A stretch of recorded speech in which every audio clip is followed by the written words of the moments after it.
Hello my dear students, welcome to Easy Notes. आज हम लोग स्टार्ट करने वाले हैं थर्मल प्रॉपर्टीज ऑफ मैटर का लेक्चर नंबर 5, जिसमें हम लोग पढ़ेंगे मेथड्स ऑफ हीट ट्रांसफर के बारे में। हमारे पास तीन टाइप्स ऑफ हीट ट्रांसफर के मेथड है, ठीक है। तीन अलग अलग तरीके के, तो तीन ये नहीं होता, ये होता है। तो सबसे पहले heat is a one of the most common form of energy that is continuously transferred from one body to another. ये हमें पता है कि जब टेम्परेचर का डिफरेंस होगा तो एक बॉडी से दूसरे बॉडी में हीट जो है वो ट्रांसफर होगी।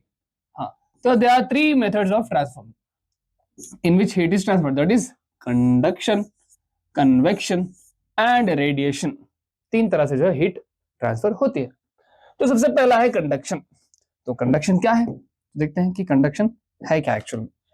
तो it is a process of heat transfer in which in solids, किसमें पर्टिकुलरली सॉलिड्स में होता है, from a point of higher temperature to a point of lower temperature without the actual movement of particles of this solids. मतलब तो मान लो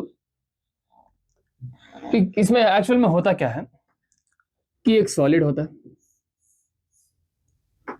यहां पे दूसरा एक सॉलिड है और बीच में एक रॉड दोनों से कनेक्टेड है, वो भी सॉलिड की है, ठीक है। तो मान लेते हैं इसका टेम्परेचर है T1 और इसका टेम्परेचर है T2।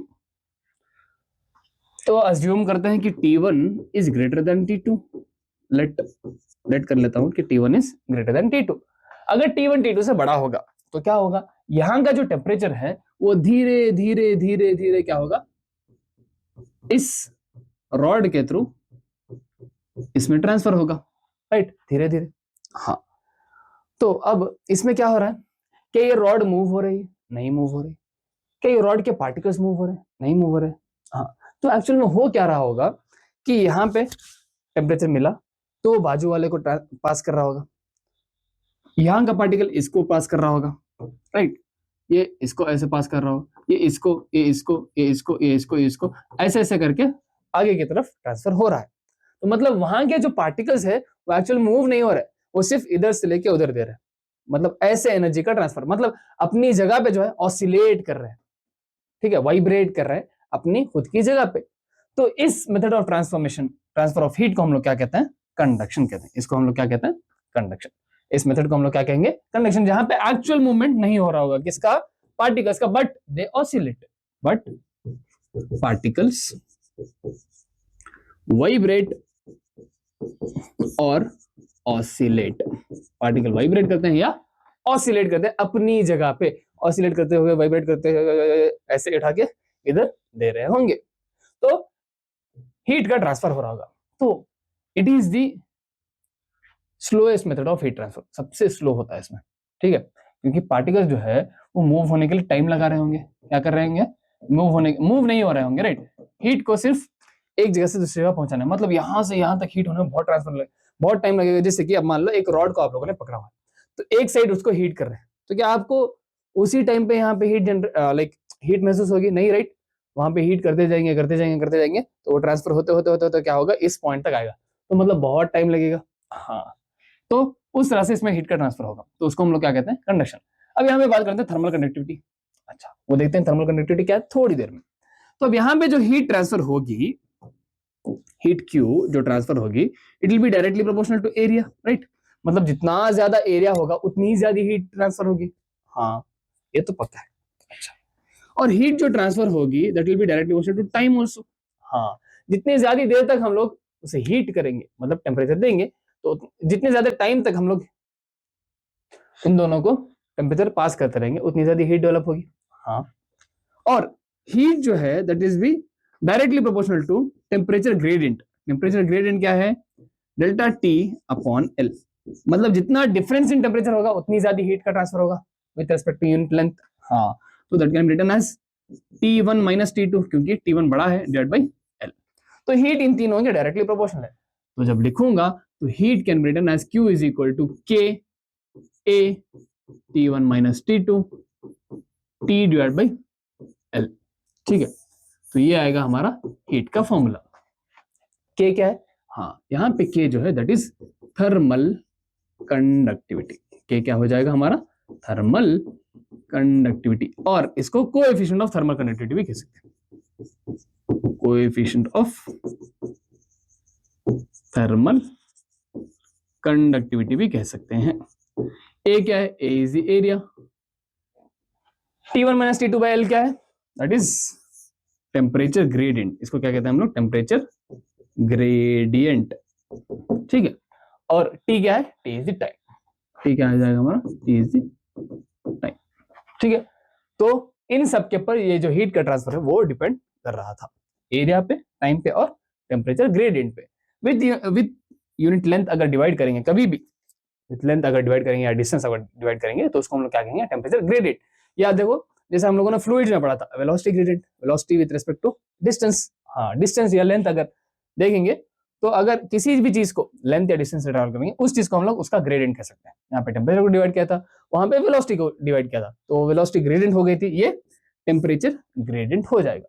तो अब यहाँ पे थर्मल कंडक्टिविटी क्या है, देखो thermal conductivity of a material is defined as the amount of heat conducted per second through a rod of material in a steady state per unit area of cross section in its opposite faces and maintained at unit temperature gradient।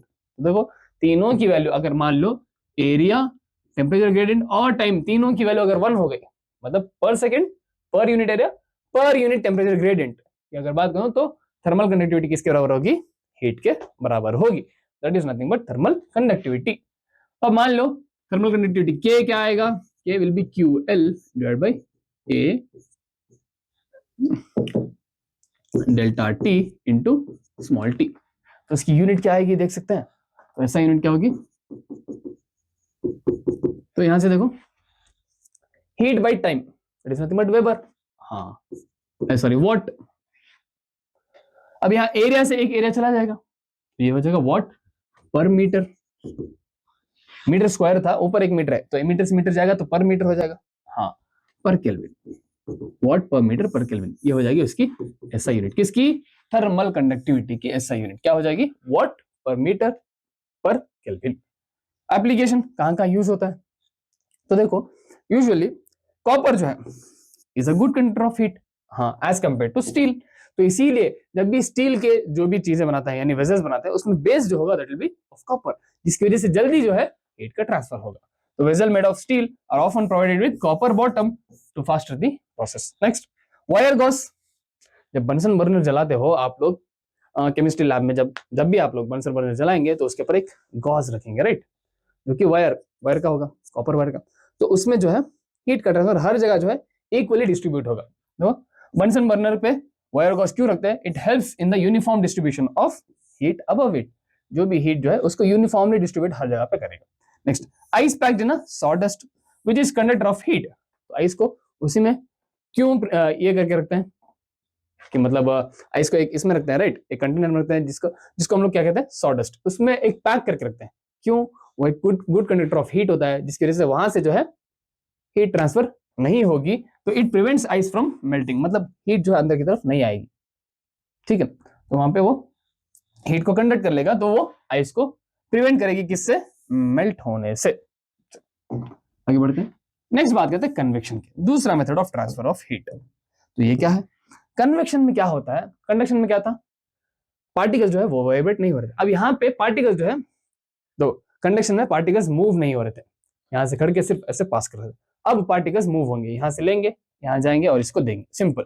देखो convection is a process in which heat is transmitted from one place to of higher temperature to a place of lower temperature by bodily movement of heated particles, जो भी particles को heat करेंगे तो उसमें movement होगा, following phenomena are based on the thermal convection. जैसे कि example, जो भी खाना हमारा पकता है, राइट, अब खाने को पकाने के लिए हम लोग यहीं से क्यों हीट देते हैं, हम लोग ऊपर से भी दे सकते थे, राइट, हाँ दे सकते थे। अच्छा अब इसमें बॉडीली मूवमेंट होगा तो it is faster than conduction कह सकते हैं हम लोग, फास्टर देन कंडक्शन, हाँ क्योंकि इसमें मूवमेंट हो रहा है तो जाके डायरेक्टली दे सकते हैं, हाँ। तो अब यहां से क्यों हीट करते हैं, अब मान लो अगर ऊपर से हीट करता, ठीक है, अगर ऊपर से हम लोग हीट करते तो क्या होता, ऊपर वाले पार्टिकल जो है हीट हो जाते, हाँ हीट होते, तो जो भी पार्टिकल हीट होता है जिसका टेम्परेचर ज्यादा होता है उसकी डेंसिटी कम होती है, हाँ डेंसिटी कम होती है, तो जितनी डेंसिटी कम होगी वो उतना ऊपर रहने को ट्राई करेगा, हाँ। तो अब अगर मैं हीट जो है यहां से देता, इफ यहां से हीट करता तो हाइयर डेंसिटी वाले पार्टिकल्स ऊपर थे और ऊपर ही रह जाते, सॉरी लोअर डेंसिटी वाले, राइट, क्योंकि इसका टेम्परेचर ज्यादा था, तो टेम्परेचर ज्यादा होने पे डेंसिटी जो है वो कम हो जाएगी, तो वो ऊपर ही रहेंगे, हाँ ऊपर ही रहेंगे, अब वो नीचे नहीं जाएंगे। तो क्या होगा, अब ये हीट होंगे हीट होंगे हीट होंगे हीट होंगे, उसके बाद जो है ये हीट को अंदर की तरफ नीचे की तरफ ट्रांसफर करेंगे, फिर ये वाले पार्टिकल हीट होंगे, फिर वो नीचे ट्रांसफर करेंगे, फिर ये वाले पार्टिकल हीट होंगे, फिर वो नीचे ट्रांसफर करेंगे। मतलब यहाँ पे फोर्स्ड कंडक्शन हो जाएगा, क्या हो जाएगा, फोर्स्ड कंडक्शन हो जाएगा, जो कि स्लो प्रोसेस है, इसीलिए हम लोग हीट करते हैं नीचे से। अब नीचे से हीट करेंगे तो क्या होगा, देखो जैसे ये पार्टिकल हीट हुए, इनका टेम्परेचर बढ़ा, ठीक है, टेम्परेचर क्या हो गया, इंक्रीज हो गया, और डेंसिटी कम हो गई। जैसे डेंसिटी कम हुई, ये पार्टिकल ऊपर चले गए, अब ये पार्टिकल ऊपर गए तो ये वाले पार्टिकल नीचे आएंगे, हाँ, फिर इनको हीट मिलेगी, फिर ये वाले पार्टिकल ऊपर जाएंगे, फिर ये नीचे आएंगे, फिर ये वाले पार्टिकल ऊपर जाएंगे, फिर ये नीचे आएंगे। मतलब ऐसे ही जो है जल्दी, मतलब इधर कन्वेक्शन हो रहा है, तो थोड़ा सा प्रोसेस जो है वो फास्ट हो जाएगा, इससे खाना हमारा स्लो पकेगा, इससे खाना हमारा स्पीड में पकेगा। क्यों, क्योंकि यहाँ पे हीट पार्टिकल्स का बॉडीली मूवमेंट हो रहा था, ये अपने आप को मूव कर पा रहे थे, बट यहाँ पे मूवमेंट नहीं होगा, यहीं पे खड़ के ये हीट हो जाएंगे, उसके बाद ये पास करेंगे, फिर ये हीट होंगे, उसके बाद ये पास करेंगे, फिर ये हीट होंगे, उसके बाद ये पास करेंगे। तो ऐसे भी खाना पक सकता है, बट यहाँ पे बहुत ही स्लो पकेगा, ठीक है, बट यहाँ पे क्या होगा, बहुत ही स्लो पकेगा कंपेयर टू कन्वेक्शन, जब हम लोग नीचे से ट्रांसफर करेंगे तब, ठीक है। तो आगे बढ़ते हैं, नेक्स्ट बात करते हैं रेडिएशन की, third type, that is nothing but radiation. अब रेडिएशन क्या है, it is the fastest process. अब इसमें क्या हो रहा होगा, डायरेक्टली एक पॉइंट से दूसरे पॉइंट पर transfer. Radiation is the process of transmission of heat from one place to another place without the aid of any intervening medium. मतलब बीच में मीडियम की जरूरत ही नहीं है, directly in a form of क्या, रेडिएशन, एक रे के फॉर्म में क्या करेंगे, एक पॉइंट से दूसरे पॉइंट पर हीट कर सकते हैं, डायरेक्टली हीट का ट्रांसफर कर लेंगे, तो उसको हम लोग क्या कहेंगे, उस मेथड ऑफ ट्रांसफर को रेडिएशन कहेंगे। तो whenever thermal radiation is incident on a surface, A part of total radiation is absorbed. देखो अब इसमें क्या होगा, मान लो अब जो भी बातें मैं आपको कह रहा हूं, तो क्या ऐसा है कि सारी बातें आपके दिमाग में जा रही है, नहीं, राइट। तो जो भी बातें मैं कह रहा हूं, that is nothing but Q total.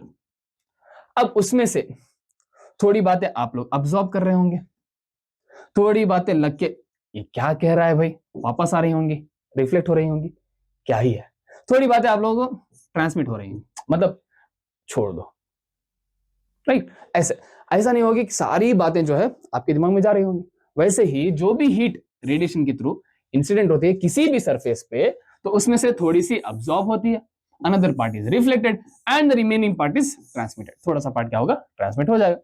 तो जो रिफ्लेक्ट हो रही है उसको हम लोग क्या कहेंगे, रिफ्लेक्ट। देखो if R is the fraction of incident energy reflected, T जो है जो एनर्जी ट्रांसमिटेड होगी, और ए जो है जो एनर्जी अब्सॉर्ब होगी, तो आर प्लस टी प्लस ए जो है तो क्या हो जाएगा, 1 के बराबर होगा। तो मतलब टोटल एनर्जी के बराबर हो जाएगा, आर प्लस टी प्लस ए। अब आर क्या है, आर इज द फ्रैक्शन, कौन सा, एनर्जी रेडिएटेड का, तो उसको हम लोग रिफ्लेक्टेंस कहेंगे। टी जो है एनर्जी ट्रांसमिटेड का फ्रैक्शन था, तो उसको हम लोग ट्रांसमिटेंस कहेंगे। और ए जो है एनर्जी अब्सॉर्बटेंस का, अब्सॉर्ब्ड एनर्जी का फ्रैक्शन था, तो उसको हम लोग अब्सॉर्बटेंस कहेंगे। तो आर प्लस टी प्लस ए क्या हो जाएगा, 1 होगा, याद रखेंगे। अच्छा, अब अगर ऐसा हो कि कोई ऐसा स्टूडेंट हो जिसको मैं जो भी कह रहा हूं उसके दिमाग में डायरेक्टली फिट हो जाए, मतलब कंप्लीटली अब्सॉर्ब कर ले, तो ऐसे स्टूडेंट को क्या कहेंगे, परफेक्ट स्टूडेंट। तो ऐसी बॉडी को हम लोग कहते हैं perfectly black body. A body which absorbs all the radiation incident on it, it is called perfectly black body. ठीक है, परफेक्ट ब्लैक बॉडी कहते हैं उसको। When radiation is allowed to fall on the such body, it is neither reflected not transmitted, ना reflect होगा ना transmit होगा, मतलब R will be 0 and T will also be 0, तो A जो है that will be equal to 1। उसको हम लोग क्या कहते हैं, परफेक्टली ब्लैक बॉडी, जो हर चीज को अब्सॉर्ब कर लेती है, ये कंप्लीटली एमिट कर सकती है। एग्जाम में जाके कंप्लीटली निकाल देंगे, राइट, जो भी अब्सॉर्ब किया पूरा लिख देंगे, तो उसको हम लोग क्या कहेंगे, परफेक्ट, हाँ परफेक्ट ब्लैक बॉडी कहेंगे। किसको, जो भी कंप्लीटली अब्सॉर्ब कर सकती है या कंप्लीटली एमिट कर सकती है भी बोल सकते हो आप लोग, ठीक है। तो कंप्लीटली अब्सॉर्ब कर सकती है उस बॉडी को हम लोग क्या कहेंगे, परफेक्टली ब्लैक बॉडी। चलो आगे बढ़ते हैं, किरचॉफ लॉ की बात करते हैं। What is Kirchhoff law now? Kirchhoff law states that at any given temperature the ratio of emittance यानी E to the absorptance यानी A will be is constant and is equal to the emittance of a black body। ये किसके बराबर होगा, emittance of black body के बराबर होगा। हमेशा कांस्टेंट है और किसके बराबर होगा, एमिटेंस ऑफ ब्लैक बॉडी के बराबर होगा। बट हमें ये भी पता है कि emittance of any body divide by, ये एनी बॉडी है, ठीक है, divide by emittance of black body will be equal to emissivity. E जो है वो क्या है, एमिसिविटी। एमिसिविटी एक टर्म होता है, it is nothing but the ratio of emittance of any body divide by emittance of black body. उसको हम लोग क्या कहते हैं, एमिसिविटी, उस बॉडी की एमिट करने की कैपेसिटी, ठीक है, उसको हम लोग क्या कहते हैं, एमिसिविटी। तो E by A is equal to EB, ये तो किरचॉफ लॉ है। तो अब यहां से हम लोग कह सकते हैं कि E upon EB is equal to A, that is equal to E। तो यहां से हम लोग कह सकते हैं कि अब अब्सॉर्प्टेंस इज इक्वल टू एमिटेंस, किसके लिए, ऐसी बॉडी जो ब्लैक बॉडी होगी, मतलब अब्सॉर्प्टिविटी इज इक्वल टू एमिसिविटी, मतलब कंप्लीटली अब्सॉर्ब कर लेगा या कंप्लीटली एमिट कर देगा। वो कौन सी बॉडी होगी, जब ये दोनों बराबर हो जाएंगे, नहीं दोनों बराबर होंगे कब, जब एक परफेक्टली ब्लैक बॉडी होगी तब, ठीक है। चलो आगे बढ़ते हैं, नेक्स्ट बात करते हैं न्यूटन्स लॉ ऑफ कूलिंग की, जो कि इंपॉर्टेंट है, ठीक है। इसके बेस्ड न्यूमेरिकल्स भी आते हैं या डेरिवेशन भी पूछ सकते हैं। स्टेटमेंट क्या है, the rate of loss of heat by a body is directly proportional to the temperature difference between the body and the surroundings provided the difference is not very large. अब देखो, मान लो आप लोगों ने कभी पानी गर्म रखा, गर्म होने के लिए रखा होगा, गर्म हो गया, आप लोग नहाने बैठ रहे होंगे, तभी कुछ काम आ गया होगा, तो जैसे ही आप जाके आएंगे तब तक वो पानी ठंडा हो चुका होगा। क्यों, क्योंकि जो टेम्परेचर डिफरेंस था, कहाँ, उस पानी में और उस रूम में जहां पे आप लोग नहाने वाले थे, शावर रूम, ठीक है, तो वहां पे जो टेम्परेचर था और जो उस पानी का टेम्परेचर था उसमें डिफरेंस बहुत ज्यादा था, तो इसीलिए जो है वो जल्दी ठंडा हो गया। अगर डिफरेंस कम होता तो वो लेट ठंडा होता। तो यही कहती है law of Newton's law of cooling. आप लोग ट्राई कीजिए, उसमें थोड़ा सा ठंडा पानी मिला के जाइए, तो डिफरेंस आप लोग देख सकते हैं कि थोड़ा सा कम होगा। The rate of loss of heat मतलब dq upon dt is proportional to the temperature difference between the body and the surroundings.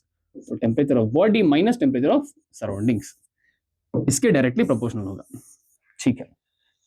अच्छा, अब हमें ये भी पता है, अच्छा, provided the difference is not very large, बहुत ज्यादा डिफरेंस नहीं होना चाहिए, ओके। अब हमें ये भी पता है कि we know that dq is also equal to ms dt, हाँ ये भी पता है, तो सब्स्टिट्यूट कर लेते हैं। तो ms dt upon dt, sorry D capital D होगा, राइट, इसमें जो t होगा that is nothing but temperature, हाँ डेल्टा t कैपिटल T था, यहाँ पे जो t है दैट इज टाइम, रेट बोलने का मतलब क्या, टाइम। तो ये क्या होगा, ms dt divide by dt is proportional to, that is nothing but equal to k times लिख सकता हूं मैं, t of b minus t of surroundings, सही है। अब टेम्परेचर वाले टर्म को एक साइड, दूसरे टर्म्स को एक साइड कर लेते हैं। तो क्या था, ms dt upon dt was equal to k into tb minus ts, right. तो यहां पे देखो dt अपॉन ये वाला टर्म नीचे आ जाएगा, tb minus ts is equal to k by ms into d small t, right, k divide by ms into d small t। अच्छा, अब क्या ये पूरे टर्म को मैं एक और टर्म कह सकता हूं k, हाँ, small k by ms can be written as capital K, I can write it like, तो अब लिख लेंगे, तो dt upon tb minus ts can be written as capital K dt, ठीक है। अब इंटीग्रेट बोथ साइड्स, दोनों तरफ इंटीग्रेट कर लेते हैं, इंटीग्रेट बोथ साइड्स। अब दोनों तरफ इंटीग्रेट करूंगा, integration of dt upon tb minus ts is equal to integration of k dt, k constant है तो k बाहर रह जाएगा, तो बचेगा क्या, k into integration of dt, ठीक है, ओके। अब अगर मैं बात करूं, this is nothing but 1 by x integration of 1 by x into dx, that is nothing but t, हाँ, तो 1 by x का इंटीग्रेशन है log x, याद रखें आप लोग, 1 by x का इंटीग्रेशन क्या है, log x। तो यहां से अगर देखें तो क्या आ जाएगा, log बेस e, x क्या है, ये वाला term, tb minus ts is equal to dt का इंटीग्रेशन क्या होगा, t, हाँ। अच्छा, अब यहां पे जो है इससे पहले यहाँ पे देखो हीट लॉस हो रही थी, तो ये माइनस लगा सकता हूँ मैं इधर। हाँ, हर जगह क्या आ जाएगा, माइनस, यहाँ पे माइनस चला जाएगा, माइनस माइनस, तो यहाँ पे माइनस के dt का इंडिकेशन क्या था, t प्लस सी, सी क्या है, यानी कांस्टेंट। हाँ, अब इसको मैं कंपेयर कर सकता हूँ y is equal to M X plus C से। हाँ, जब कंपेयर करूंगा तो ये वाला टर्म हो जाएगा y और t हो जाएगा x। तो जब ग्राफ ड्रॉ करूंगा किसके बीच में, log base e T B minus T S के बीच में और टाइम के बीच में, तब जो ग्राफ होगा that will be straight line जो कि डिक्रीज हो रही होगी, स्लोप जो जिसकी डिक्रीज हो रही होगी। Here slope is equal to minus K, that is nothing but minus K upon M S, small K upon M S, ये हो रही होगी यहाँ की slope, M is nothing but slope. ठीक है, यहाँ का एम जो है that is mass, S is specific heat capacity. Okay, तो इस तरह का ग्राफ होगा। अच्छा, अब अगर यहां से देखूं इनिशियली यहां से देखें तो यहां अगर ग्राफ ड्रॉ करूं किसके बीच में, T B minus T S और टाइम के बीच में, तो दे आर इनवर्सली प्रोपोर्शनल, तो उसका ग्राफ कुछ यूं होगा, इसका इन दोनों का। बट अगर लॉग लगा दूं तो उसका ग्राफ कुछ ऐसा आएगा। ठीक है, ये तो हो गया डेरिवेशन। अब यहां से हमें चाहिए एक फॉर्मूला जिससे न्यूमेरिकल सॉल्व हो सके, तो वो फॉर्मूला हमें यहां से निकलेगा। कहां से, यहां, ये वाले टर्म से। यहां से निकाल ले, कहां से, देखो मैं निकालता हूं, इन दोनों इक्वेशन से, ये होगा इक्वेशन 1 और ये होगा इक्वेशन 2। यहां से निकाल कि यहां से निकाल, चलो इससे नहीं, हम लोग इससे निकाल लेते हैं, इजी फॉर्मूला। यहां से, कहां से, इस वाले टर्म से। तो अब यहां से अगर देखें तो क्या था, dt right upon d small t, तो dt upon d small t will be equal to k by ms into tb minus t not. इस पूरे टर्म को हम लोगों ने कैपिटल K कहा था। अब dt upon small t, what is dt, change in temperature, anything जो बड़ा टेम्परेचर था उसमें से छोटे को माइनस कर देंगे, T1 माइनस T2 कर लेता हूं मैं, डिवाइड बाय स्मॉल t। उसी वजह से इसको हम लोगों ने माइनस लिया था कि हमें पता नहीं था कि कौन सा टेम्परेचर बड़ा है, लॉस हो रहा था, तो हम लोग मान लेते हैं कि T1 माइनस T2 होगा, divide by small t can be written as K into. अच्छा, अब टेम्परेचर ऑफ बॉडी जो है वो क्या हो सकता है, हम मान लीजिए कि अगर दो बॉडीज है, हाँ, तो उसका टेम्परेचर क्या होगा, उसका टेम्परेचर हम लोग कुछ ऐसे लिख सकते हैं, T1 प्लस T2 अपॉन 2, क्योंकि दो बॉडीज का टेम्परेचर लिया है हम लोगों ने डिफरेंस, माइनस T नॉट। अब T नॉट क्या है, टेम्परेचर ऑफ सराउंडिंग्स। तो ये फॉर्मूला हम लोग यूज करेंगे टू सॉल्व द न्यूमेरिकल्स। ठीक है, T1 minus T2 divide by T is equal to K, T1 plus T2 by 2 minus T naught. Easy, चलो आगे बढ़ते हैं। नेक्स्ट बात करते हैं स्टीफन अंकल के लॉ की, स्टीफन्स लॉ। अब स्टीफन्स लॉ क्या स्टेट करता है, the total amount of heat energy radiated per second per unit area, that is nothing but energy per unit area per second on the surface of a perfectly black body is directly proportional to the fourth power of absolute temperature। मतलब absolute temperature T है तो उसका T to the power 4 के directly proportional है। ठीक है, तो अब जब यहां से ये लिखेंगे तो ये क्या हो जाएगा, E is equal to, proportionality हटाएंगे तो सिग्मा आएगा, A T to the power 4 into small t।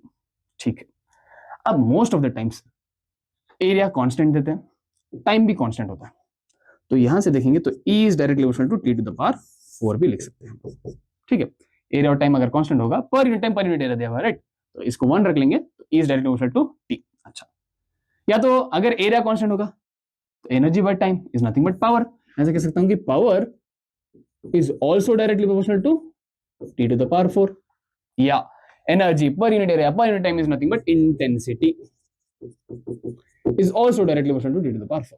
तीनों चीजें लिख सकते हैं हम लोग। ठीक है, तो ये फॉर्मूला हम लोग याद रखें। अब यहां पे सिग्मा क्या है, what is sigma here, sigma is nothing but Stefan Boltzmann constant, या तो स्टीफन कांस्टेंट भी इसको कह सकते हैं। इसकी वैल्यू है कितनी है, इसकी वैल्यू है 5.67 इंटू 10⁻⁻8। यूनिट क्या होगी देखो, यहां से अगर देखें तो यूनिट क्या होगी सिग्मा की, energy per unit area per unit time, ठीक है। तो क्या होगा, energy per unit time is what, per metre square and kelvin to the power -4। तो ये हो जाएगी इसकी यूनिट, और ये इसकी वैल्यू 5.67 इंटू 10⁻⁸। याद कैसे रहेंगे, 5 6 7 8, सिंपल, ठीक है। बस चलो आगे बढ़ते हैं। नेक्स्ट बात करते हैं वेन्स डिस्प्लेसमेंट लॉ की। अब वेन्स डिस्प्लेसमेंट लॉ क्या कहता है, it says that the product of wavelength at which maximum energy is emitted, मतलब वेवलेंथ जहां पे मैक्सिमम एनर्जी एमिट हो रही होगी एंड द एब्सोल्यूट टेम्परेचर, इन दोनों का प्रोडक्ट जो होगा वो क्या होगा, ऑलवेज कांस्टेंट होगा, हमेशा क्या होगा, कांस्टेंट होगा। अब वो कांस्टेंट क्या है, तो lambda M T is equal to B के बराबर होगा। What is B here, B is nothing but Wien's constant, इसकी वैल्यू है, कितनी वैल्यू है, 2.89 इंटू 10⁻⁻³ मीटर केल्विन, यूनिट आ जाएगी मीटर केल्विन, ठीक है। ओके, अब यहां से अगर देखें तो lambda M is inversely proportional to temperature, मतलब जितना ज्यादा टेम्परेचर बढ़ेगा वेवलेंथ उतना कम आएगा, ठीक है। तो अगर ग्राफ पूछे किसके बीच में, लैम्डा एम और टी के बीच में, तो इनवर्सली प्रोपोर्शनल ग्राफ आएगा, ठीक है। चलो आगे बढ़, अभी आगे क्वेश्चंस। तो ये आखिरी सेक्शन है चैप्टर का, राइट, सिर्फ क्वेश्चंस है और चैप्टर खत्म। चलो देखते हैं। The power radiated by a black body, block लिखा हुआ है, black body is P, okay, and it radiates maximum energy at a wavelength lambda naught, okay, P कब, लैम्डा नॉट एनर्जी पे रेडिएट कर रहा है। If the temperature of the black body is now changed, that it will radiate maximum energy at the wavelength 3/4 lambda naught. Okay, the power radiated it becomes np, मतलब np power radiate कर रहा है 3 lambda naught by 4 पे। The value of n is, okay, तो सबसे पहले हमें ये फॉर्मूला पता है कि p is directly proportional to t to the power 4, ठीक है, and t is inversely proportional to lambda naught, that is nothing but lambda M या लैम्डा नॉट, यहाँ पे ये हुआ, ठीक है। तब यहां से क्या मैं कह सकता हूं, therefore p is inversely proportional to lambda to the power 4, right, हाँ, inversely proportional to lambda to the power 4। तो अब सॉल्व कर लेते हैं। यहाँ पे क्या लिख सकता हूं मैं, p1 upon p2 can be written as lambda 2 upon lambda 1 to the power 4। What is p1, p1 दिया हुआ है p, p2 np, लैम्डा 2 कितना है, 3 lambda 5 by 4, 3 lambda naught by 4, और lambda 1 is lambda naught to the power 4। lambda naught जाएगा, p से p जाएगा, तो 1 by n is equal to 3 to the power 4 क्या होगा, 3 3 are 9, 9 9 3 are 27, 27 3 are 81, 4 to the power 4, 4 16, 16 64, 64 into 4 is 256, right, हाँ, तो n की वैल्यू क्या आएगी, 256 अपॉन 81, ये आ जाएगी हमारी n की वैल्यू, यही चाहिए थी, value of n is done. आगे बढ़ते हैं। A body cools from a temperature 3T to 2T in 10 minutes, 3T से 2T जा रहा है 10 मिनट्स में, okay. The room temperature of the body is T, हाँ, टेम्परेचर ऑफ सराउंडिंग कितना है, T है, यानी T naught is T। Assume that the Newton's law of cooling is applicable, the temperature of the body at the end of next 10 minutes, और 10 minutes अगर छोड़ दें तो टेम्परेचर क्या होगा, ये हमें कैलकुलेट करना है। लगा लेते हैं न्यूटन्स लॉ ऑफ कूलिंग वाला फॉर्मूला। इसके लिए क्या आएगा, 3T, अच्छा पहले फॉर्मूला लिख लेता हूँ, राइट, पहले फॉर्मूला लिख लेते हैं। फॉर्मूला क्या, T2 minus T1 divide by T, यानी हायर माइनस लोअर कर लो, T1 माइनस T2, तो हायर माइनस लोअर रहेगा T1 माइनस T2 था, T1 minus T2 by T into K, T1 plus T2 by 2 minus T not, यही था, हाँ। तो अब इन दोनों फॉर्मूले, इस फॉर्मूले को इस करके दोनों तरफ कैलकुलेट करेंगे। तो सबसे पहले 3T minus 2T divide by time कितना था 10 minutes is equal to K into 3T plus 2T divide by 2 minus T naught is T, okay, ये बन गया इक्वेशन 1। अब दूसरा इक्वेशन क्या होगा, 2t माइनस टी डैश, हाँ टी डैश कुछ और था, यहां से ये बन रहा था, okay, divide by 10 is equal to k into 2t plus T dash by 2 minus T, ये होगा इक्वेशन 2। क्या दोनों को डिवाइड कर लें, हाँ डिवाइड कर सकते हैं, तो ये 10 से 10 चला जाएगा, k से k चला जाएगा, ओके। तो अब यहाँ पे 3t minus 2t is t divide by 2t minus t dash is equal to 3t plus 2t by 2, 3t plus 2t by 2, तो कितना होगा 5t by 2, 5t by 2 minus t is nothing but 3t by 2। Solve कर लो इसको, देखो अब यहाँ पे अगर एलसीएम 2 ले लूंगा तो ये क्या आएगा 3t plus 2t minus 2t, तो ये चला जाएगा तो बचेगा 3t बाई 2, तो यहाँ पे बचा 3t अपॉन 2 डिवाइड बाई, ये तो आज चीज देखो। अब इसको जब सॉल्व करेंगे तो ये हो जाएगा 2t plus T dash minus 2t divide by 2, तो ये प्लस 2t माइनस 2t चला जाएगा तो बचेगा t डैश अपॉन 2, ओके, तो 2 से 2 चला जाएगा, ठीक है। तो अब यहां से देखूं तो ऐसे रखते हैं, यहाँ t से t भी चला जाएगा, right,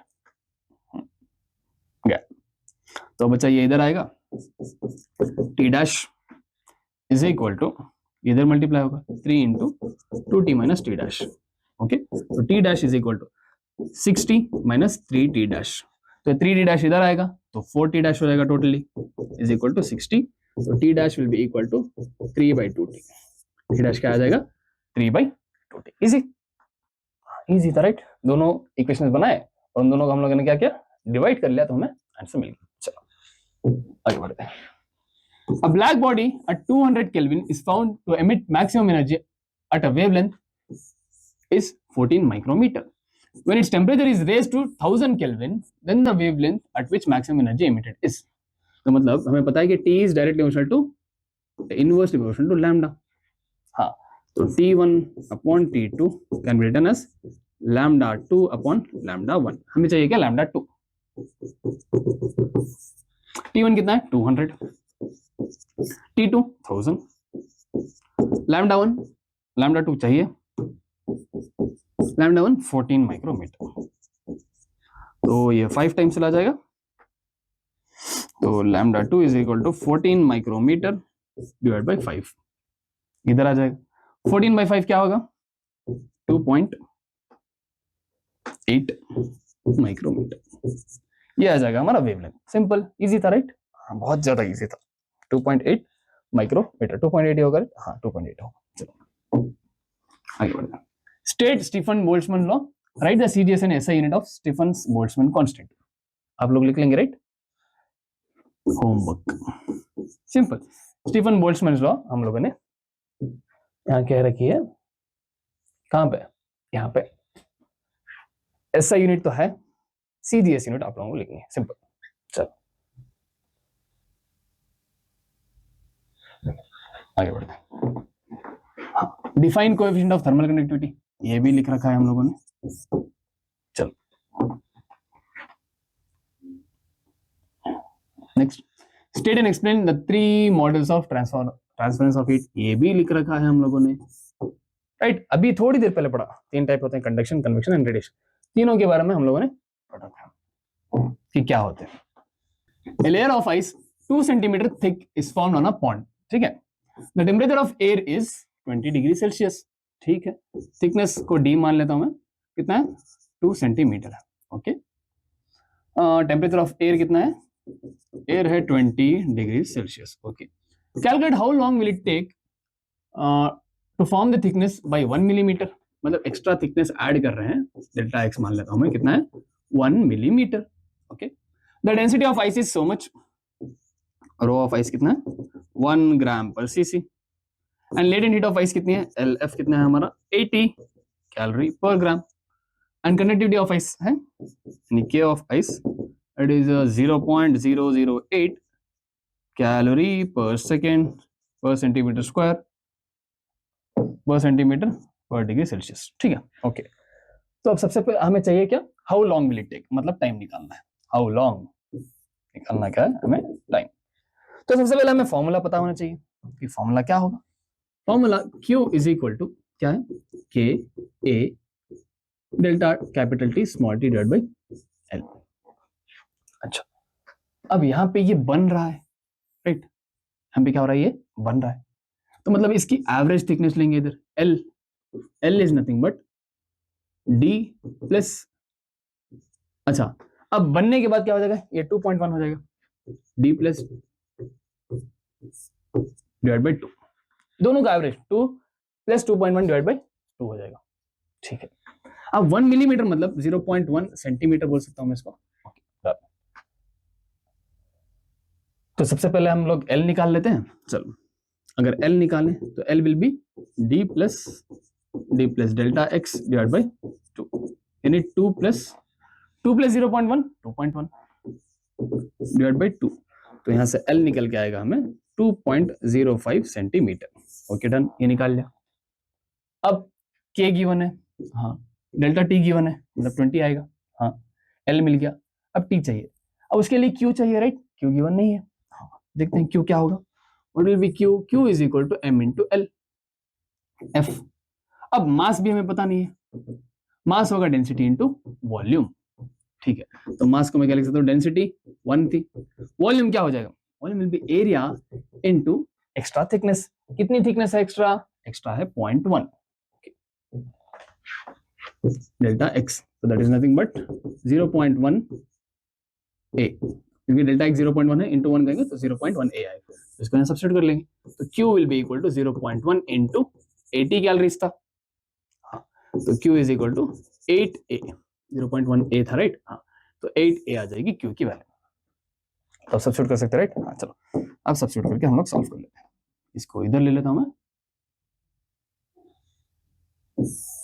What is Q? Q is equal to K A delta T small t by L. तो Q कितना आया, 8A is equal to K, K कितना है, K है 0.008, राइट, वही था, 0.008 into A as it is into delta T 20 small t निकालना है, डिवाइड बाय L कितना आया था 2.05, 2.05, सबको सेंटीमीटर में रखेंगे, क्यों, क्योंकि हर चीज जो है सीरीज सिस्टम में, तो सीरीज सिस्टम में कैलकुलेट करके हमें वैसे भी टाइम जो है सीरीज सिस्टम में भी सेकंड ही होता है, तो यहां से ए चला जाएगा, हाँ, तो अब यहां से अगर देखें तो ये 2.05 into 8 divide by 0.008 into 20 is equal to T, तो टी इज इक्वल टू क्या होगा, 2.05 इंटू 8 विल बी, चेक कर लेते हैं,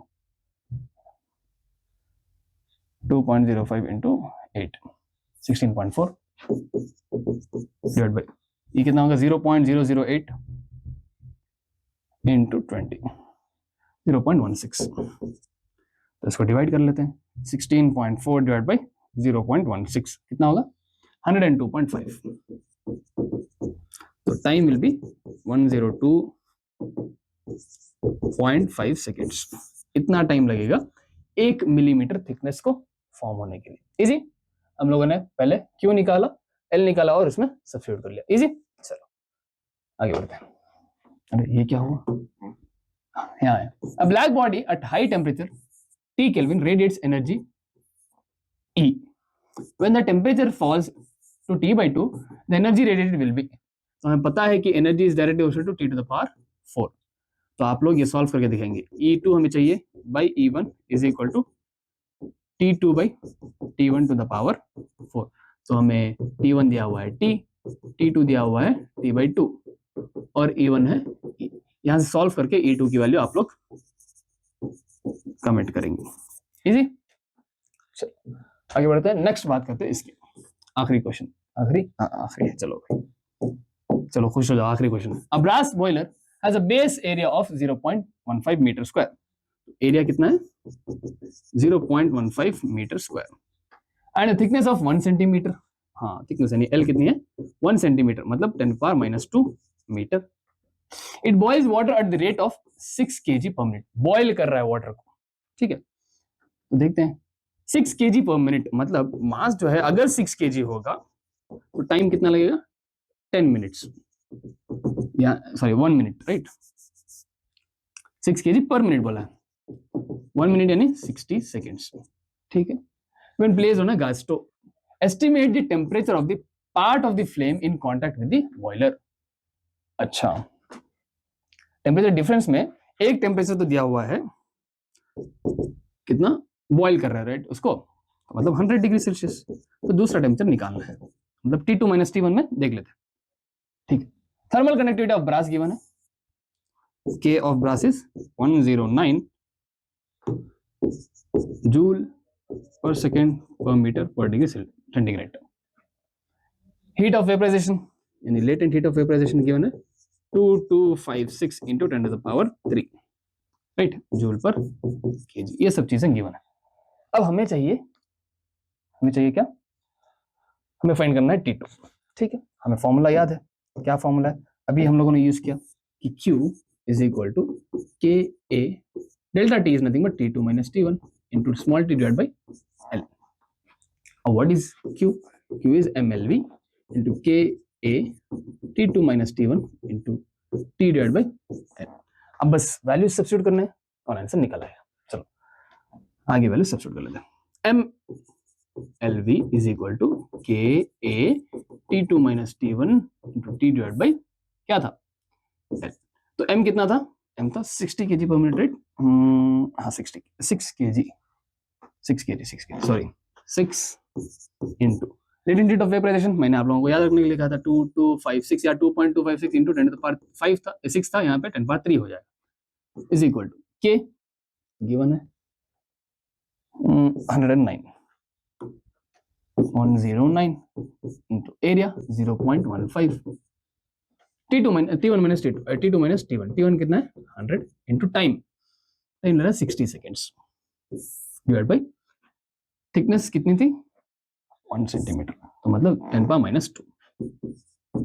चलो भाई ठीक है, ओके, तो अब इसको मल्टीप्लाई कर लेते हैं इधर, 6 इंटू 2256 क्या होगा, चलो देखते हैं। 6 इंटू 2256 कितना हो जाएगा 13536 इंटू 10 पावर 3 इंटू ये इधर आ जाएगा 10 power minus 2 is equal to, इसको नीचे लिख लेते हैं,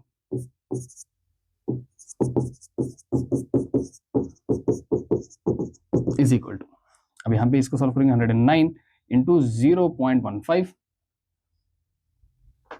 इंटू 60 कितना हो जाएगा 981 इंटू T2 माइनस 100,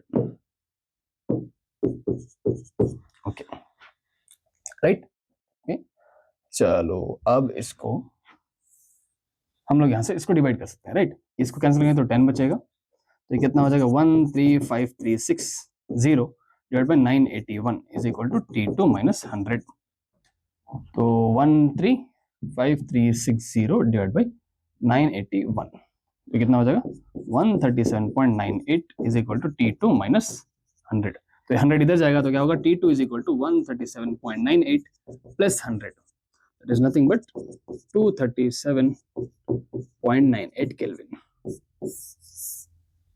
केल्विन है degree Celsius, right, 237.98 degree Celsius, क्योंकि हम लोगों ने 100 डिग्री सेल्सियस लिया था। डन, इजी, ये आ गया हमारा टेम्परेचर, कौन सा वाला, ये वाला जो कांटेक्ट इन फ्लेम पे था, ठीक है, डन, इजी। चलो इसी के साथ आपका ये लेक्चर और ये चैप्टर कंप्लीट होता है, तो मिलते हैं नेक्स्ट चैप्टर में, it is nothing but thermodynamics, जिसमें हम लोग बात करेंगे completely different laws of thermodynamics के बारे में। तब तक के लिए पढ़ते रहिए और डाउनलोड कीजिए Easy Notes app. Bye bye.